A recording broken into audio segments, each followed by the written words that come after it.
हरि ओम। प्रिय आत्मन, हमारी 5 इंद्रियां आंखें, कान, नाक, जीभ और त्वचा हमें दुनिया को समझने और उससे जुड़ने में मदद करती है।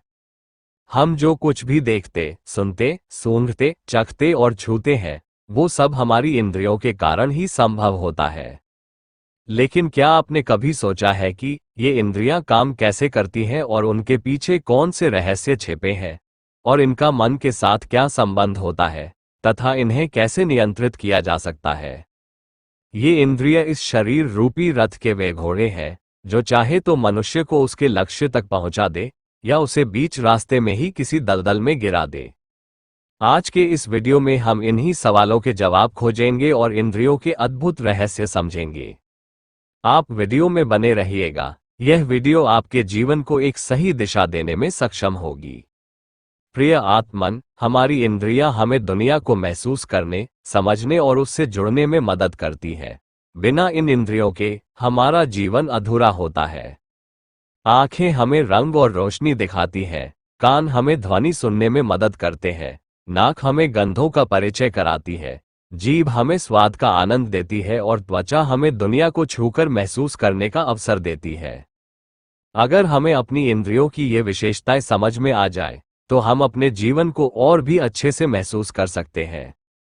हमारी 5 इंद्रियां आंखें, कान, नाक, जीभ और त्वचा ये बाहरी दुनिया को अनुभव करने के साधन के साथ ये हमारे मन और आत्मा से भी गहरे रूप से जुड़ी होती है। प्राचीन भारतीय दर्शन और योग शास्त्रों में इन इंद्रियों को आत्मा के अनुभव के द्वार के रूप में देखा गया है। अगर हम अपनी इंद्रियों को नियंत्रित करना सीख लें, तो हम अपने मन और आत्मा की उच्चतर स्थिति तक पहुंच सकते हैं। आज के इस वीडियो में हम इंद्रियों और मन के आध्यात्मिक रहस्य को समझेंगे। योग और वेदांत में कहा गया है कि हमारी इंद्रियां बाहर की दुनिया की ओर खींचती हैं और हमें भौतिक सुखों में उलझा देती हैं।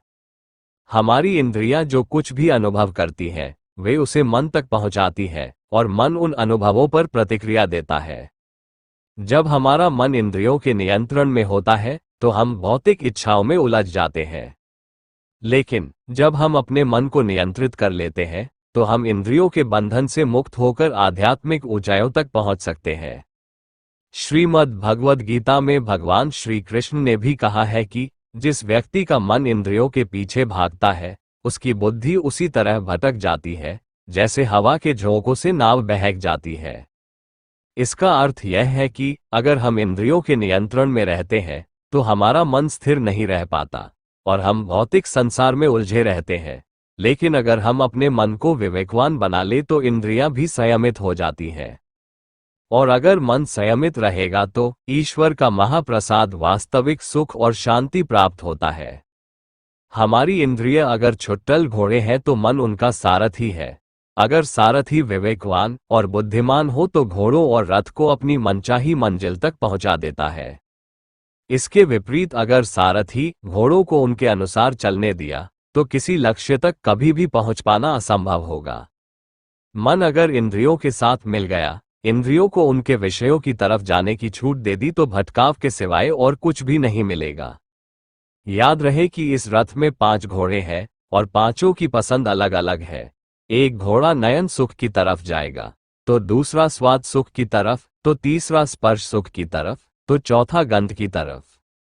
आप स्वयं सोचकर देखें कि ऐसे में कोई भी लक्ष्य या मंजिल प्राप्त होना असंभव ही होगा। अब आप कहेंगे कि तो क्या करें, इंद्रियों से कुछ भी नहीं करें, तो इनके बिना तो जीवन ही नहीं चलेगा। बिना देखे, बिना सुने, बिना चखे, बिना सूंघे, बिना स्पर्श किए तो कुछ भी नहीं होगा। ये इंद्रियां तो अपना अपना काम करेंगी ही, ये तो बनाई भी गई हैं इसी काम के लिए। इनके बिना जीवन भी नहीं हो सकता। लेकिन उनके साथ मन का जुड़ना खतरनाक है। मन इंद्रियों का स्वामी है, तो उसे स्वामी की तरह ही रहना चाहिए। इंद्रिय जो कुछ भी करती है, उसमें मन का कोई लगाव नहीं रहे। मन उनको देखने वाला और उन पर नियंत्रण रखने वाला होना चाहिए। अगर मन इस तरह का हो जाए, तो इंद्रिय अपने आप संयमित हो जाएंगी। इन इंद्रियों को मन का सहमति मिलने से ये और भी उच्छृंखल हो जाती है। इसका मतलब ये है कि मन को ही संयमित और विवेकवान और बुद्धि के अनुसार चलने वाला बनाना चाहिए। लेकिन यह मन भी बहुत बलशाली, चंचल और वेगवान है। भगवान कहते हैं कि इंद्रियों में मन मैं ही हूं, तो इसे बलपूर्वक संयमित करना मुश्किल है।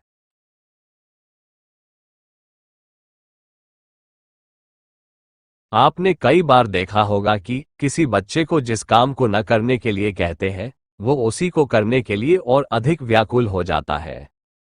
मन को बलपूर्वक रोकना कठिन है। अगर बलपूर्वक रोक भी लिया गया, तो मौका मिलते ही फिर से इधर उधर ही भागेगा। इसके लिए सबसे पहले आपको अपने मन को जानना होगा। उससे बातें करनी होगी, उसे प्यार से पुचकार कर, समझा बुझाकर, कभी थोड़ा गरम और नर्म रुख रखते हुए, बुद्धि से सही गलत का पहचान कर अच्छी आदतें सिखानी होंगी। एक बार जब उन अच्छी आदतों में रस मिलने लगेगा, तो मन इंद्रियों के सुख की तरफ जाना ही नहीं चाहेगा, और मन को उस वास्तविक सुख के सामने इंद्रियों के भौतिक सुख तुच्छ लगने लगेगा। इंद्रियां अपना काम करेगी, लेकिन मन उनमें आसक्त नहीं होगा। जैसे भूख लगी तो खाना ही पड़ेगा, उसमें जिह्वा अच्छे या बुरे स्वाद की पहचान तो करेगी ही, लेकिन मन पर उसका कोई प्रभाव नहीं पड़ेगा। मन तो केवल जीने के लिए जो कुछ भी प्रारब्ध वश मिल जाए उसी से संतुष्ट रहेगा। इसी तरह बाकी की सभी इंद्रियां अपना काम करेंगी, लेकिन मन उसको देखते हुए उनसे उपराम रहेगा। मन का साथ न मिलने से इंद्रियां भी धीरे धीरे शांत हो जाएंगी। मन और इंद्रियों को जानने और संयमित करने के लिए कुछ ध्यान प्रयोग भी हैं, जिन्हें करने से मन को जानने और उस पर अपनी पकड़ बनाने में सहायता मिलेगी। हमारी आंखें बाहरी दुनिया को देखने का माध्यम है, लेकिन ये हमें भटकाव की ओर भी ले जा सकती है। आकर्षक दृश्य, भौतिक वस्तुओं की लालसा और बाहरी सौंदर्य की ओर हमारा झुकाव हमें आत्मज्ञान से दूर कर सकता है। आंखों को नियंत्रित करने के लिए त्राटक ध्यान किया जाता है, जिसमें एक दीपक की लौ को एकटक देखा जाता है। त्राटक करने के सही तरीका पर एक वीडियो इसी चैनल पर है, जिसका लिंक इस वीडियो के डिस्क्रिप्शन बॉक्स में मिल जाएगा, आप उसे देख लीजिएगा। आंखें बंद करके ध्यान करने से हम अपने भीतर की दृष्टि जागृत कर सकते हैं। सुंदरता को बाहरी दुनिया में नहीं, बल्कि आत्मा की गहराई में देखने की आदत डालें। हम जो कुछ सुनते हैं वो हमारे मन पर गहरा प्रभाव डालता है। अगर हम नकारात्मक बातें, गपशप या अप्रिय ध्वनियां सुनते हैं, तो हमारा मन अशांत हो जाता है। लेकिन अगर हम आध्यात्मिक प्रवचनों, भजन, मंत्रों और अच्छी बातों को सुनते हैं, तो हमारा मन शुद्ध होता है।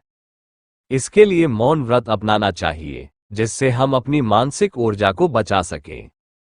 ओमकार का जप करना चाहिए, जिससे हमारे चित्त को शांति मिलती है। सत्संग में भाग लेना चाहिए, जिससे सकारात्मक ध्वनियों का प्रभाव पड़ता है। नाक से हम केवल गंध नहीं लेते, बल्कि प्राण को भी ग्रहण करते हैं। योग में कहा गया है कि हमारी श्वास का नियंत्रण ही हमारे मन का नियंत्रण है। अगर हम धीरे और गहरी श्वास लें, तो हमारा मन शांत होता है, और अगर हमारी श्वास असंतुलित होती है, तो हमारा मन भी स्थिर नहीं रहता है। इसके लिए प्राणायाम का अभ्यास करें, जिससे नाक के माध्यम से शरीर में सकारात्मक ऊर्जा का संचार हो। सुगंधित वातावरण जैसे धूप, अगरबत्ती से ध्यान और साधना में गहराई लाई जा सकती है। नाक से सांस लेना और छोड़ना मन को शांत करने का एक शक्तिशाली तरीका है। हमारी जीभ दो प्रकार से हमारे जीवन को प्रभावित करती है, पहला खाने के स्वाद से और दूसरा हमारी वाणी से। अनियंत्रित खाने की आदतें और कड़वी वाणी हमारे आध्यात्मिक विकास में बाधा डाल सकती है। इसके लिए सात्विक आहार, शुद्ध, हल्का और पौष्टिक भोजन ग्रहण करें, जिससे मन शांत और पवित्र बना रहे। मौन साधना करें और वाणी का संयम रखें, जिससे अनावश्यक बोलने से बच सकें। जप और मंत्रों का उच्चारण करें, जिससे वाणी का आध्यात्मिक रूप से उपयोग हो। त्वचा के माध्यम से हम संसार को महसूस करते हैं, लेकिन अगर हम केवल भौतिक सुख सुविधाओं और इंद्रिय भोग में लिप्त हो जाएं, तो हम आत्मा के वास्तविक आनंद से दूर हो जाते हैं। संतुलित जीवन अपनाएं, जिससे हम केवल इंद्रियों की तृप्ति में न उलझें। योग और ध्यान के माध्यम से आंतरिक ऊर्जा को जागृत करें। आध्यात्मिक लोगों और भगवान के भक्तों के संपर्क में रहें, जिससे आध्यात्मिक ऊर्जा का संचार हो सके। प्रिय आत्मन, जब तक हमारी इंद्रियां हमें नियंत्रित करती हैं, तब तक हम भौतिक सुख दुख के चक्र में फंसे रहते हैं। लेकिन जब हम अपनी इंद्रियों को नियंत्रित कर लेते हैं, तो हमें वास्तविक शांति और आनंद प्राप्त होता है। राजयोग में इंद्रियों को नियंत्रित करने पर जोर दिया गया है, जिससे आत्मा के वास्तविक स्वरूप को पहचाना जा सके। ध्यान के माध्यम से हम अपनी इंद्रियों को भीतर की ओर मोड़ सकते हैं और परम आनंद को अनुभव कर सकते हैं। भक्ति मार्ग में इंद्रियों को ईश्वर की सेवा में समर्पित करने की शिक्षा दी जाती है, जिससे वे पवित्र हो जाती हैं। हमारी इंद्रियां हमें संसार से जोड़ती हैं, लेकिन जब हम उनका सही उपयोग करते हैं, तो वे हमें आत्मा की गहराई तक ले जा सकती हैं। इंद्रियों को संयमित करने से ही मन शांत होता है, और जब मन शांत होता है, तो हम आत्मा के वास्तविक आनंद को अनुभव कर सकते हैं। इसीलिए हमें अपने मन के द्वारा इंद्रियों का सही मार्गदर्शन करना चाहिए और उन्हें ध्यान, योग, प्राणायाम और भक्ति के माध्यम से शुद्ध बनाना चाहिए। जब मन नियंत्रित होता है, तो इंद्रियां स्थिर होती है, और जब मन स्थिर होता है, तब आत्मा का प्रकाश प्रकट होता है। यही इंद्रियों और मन का आध्यात्मिक रहस्य है। धन्यवाद। हरि ओम तत्सत।